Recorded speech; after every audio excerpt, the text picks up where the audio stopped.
तो नाजरीन, आज हम बात करने वाले हैं मार्वल स्टूडियो के बैनर तले बनी मूवी डेडपूल के बारे में, जो कि अपने आप में ना तो हीरो है ना कोई विलन, बल्कि डेडपूल सुपर हीरो बनने से पहले भी एक कॉन्ट्रैक्ट किलर होता है और सुपर हीरो बनने के बाद भी ये मुजरिमों को बेरहम तरीके से मारता है। और इसलिए डेडपूल के कैरेक्टर ने कॉमिक्स और मूवी दोनों में अपना कमाल दिखाया है। और अब तो इसकी तीसरी मूवी भी रिलीज हो चुकी है, जिसमें वुल्वरीन भी शामिल हो चुका है। तो इसलिए आज हम डेडपूल मूवी के पहले पार्ट से स्टार्ट करेंगे। तो बिना किसी देरी के शुरू करते हैं आज की एक्सप्लेनेशन।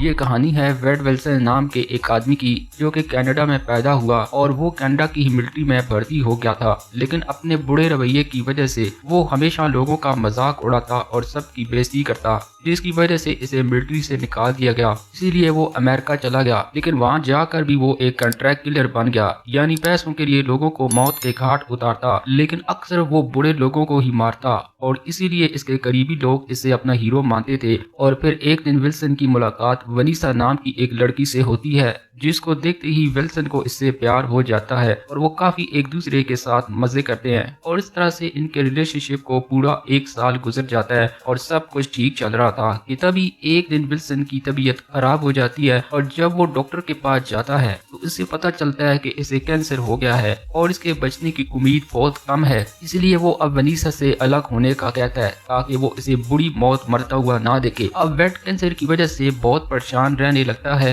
कि तभी एक दिन इसके दोस्त के बार में एक आदमी इससे मिलने आता है, जो कि वेड के कैंसर को ठीक करने और इसे पहले से भी ज्यादा तंदुरुस्त करने की ऑफर देता है। जिस पर वेड पहले तो इसकी बात पर यकीन नहीं करता और इसे मना कर देता है। लेकिन जब इसे अपनी जान बचाने का कोई तरीका नहीं मिलता तो वो एक रात वनीसा को छोड़कर चला जाता है और अपना इलाज करवाने इसी अनजान आदमी के पास जाता है। तो वो आदमी वेड को एक सीक्रेट लैब में ले जाता है, जहाँ पर बीमार लोगों पर एक्सपेरिमेंट करके एक म्यूटेंट यानी एक सुपर नेचुरल ह्यूमन वाला आदमी बनाया जाता था। और इस जगह के मालिक का नाम था एजेक, जो कि खुद भी एक पावरफुल म्यूटेंट था। वो अब वेड की बॉडी में एक खास सिरप इंजेक्ट करता है, जिसके अंदर जाते ही वो सिरप इसकी बॉडी के मरे हुए सेल्स को जगाएगा, जिससे कि वेड के कैंसर की बीमारी भी ठीक हो जाएगी। लेकिन ये सिरप तभी काम करता है जब वो इंसान दर्द और तकलीफ की हालत में हो। इसलिए अब एजेक और इसकी साथी एंजल वेड को टॉर्चर करना शुरू करते हैं और वो उसे कई दिनों तक टॉर्चर करने के बावजूद भी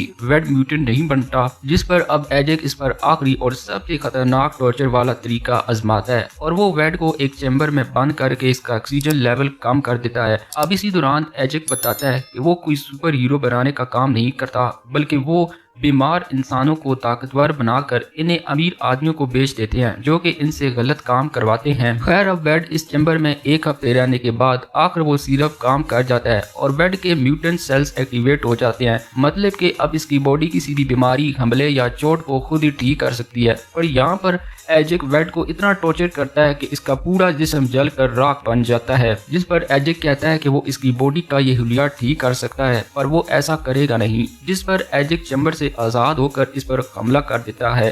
पर एजेक भी बहुत ताकतवर म्यूटेंट था, इसलिए वो इसी वक्त वेड को मार कर भाग जाता है। पर क्योंकि अब वेड के पास रीजनरेशन पावर थी, इसलिए वो फिर से जिंदा हो जाता है। फिर वो वहां से निकलकर वनीसा से मिलने की कोशिश करता है, पर वो इससे मिल नहीं पाता, क्योंकि इसे लगा था कि वनीसा इसकी शक्ल देखकर इसे नहीं अपनाएगी। इसलिए वो अब पहले एजेक और इस अनजान आदमी को ढूंढने का फैसला करता है, ताकि ये अपने बिगड़े थोपड़े को ठीक कर सके। जिस पर एजेक इसका दोस्त ये मशवरा देता है कि इसे मास्क पहनकर ये काम करना चाहिए, ताकि किसी को इसकी असलियत पता ना चले। और वो अब अपना एक नाम भी रखता है। अब वेड डेडपूल वाला सूट पहनकर एजेक के साथियों को ढूंढने लगता है और इसके आदमियों को चुन चुन कर मारता है। और फिर इसे एक दिन वो आदमी मिलता है जिसने कि इसे म्यूटिंग प्रोग्राम में शामिल किया था और इससे वेड को एजेक की लोकेशन मिल जाती है। तब वेड इस काफिले का पीछा करने लगता है जिसमें एजेक अपने साथियों के साथ जा रहा था। तब वेड डेडपूल वाले सूट में एजेक के आदमियों पर हमला कर देता है और आखिर में वो एजेक से भी टकराता है और इसे अपना चेहरा दिखाकर इसे ठीक करने के लिए बोलता है। पर तभी वहाँ पर एक्स मैन के 2 सुपर हीरोज आ जाते हैं,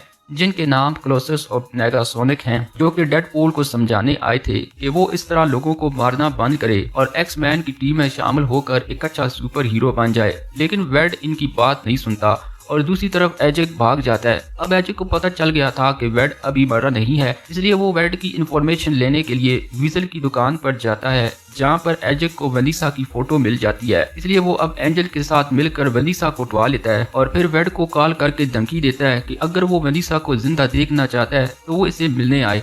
वेड ये समझ गया था कि अगर वो अकेला वहां जाएगा तो एजेक अपनी पूरी फौज के साथ इस पर हमला कर देगा, इसलिए वो क्लोसस और नेगासोनिक से मदद मांगता है। जिसके बाद ये तीनों एजेक के अड्डे पर जाते हैं, जहां पर एजेक के गुंडे इन पर हमला कर देते हैं, जिनसे वो तीनों भी लड़ना चालू करते हैं और क्लोसस अकेला ही सबसे भारी पड़ता है क्योंकि क्लोसस का जिस्म लोहे का था। और फिर वेड सब गुंडों से निपट कर एजेक तक पहुंच जाता है, जो कि वनीसा को मारने ही वाला था। और अब इन दोनों की एक खतरनाक फाइट होती है, जिसके बाद वेड इसे अपना चेहरा ठीक करने को बोलता है, पर एजेक कहता है कि इस साइड इफेक्ट का कोई इलाज इसके पास नहीं है, जिसको जानने के बाद डेडपूल इसे मार देता है। और फिर वो वनीसा के पास आता है, जो कि अब तक ये समझ रही थी कि वेड कैंसर की वजह से मर चुका होगा, लेकिन फिर वो वनीसा को अपना चेहरा दिखाता है, जिस पर वनीसा इसका थोपड़ा देख कर भी इसे अपना लेती है क्योंकि वो इसे सच्चा प्यार करती थी। और इसी के साथ मूवी का पहला पार्ट यहीं पर खत्म हो जाता है।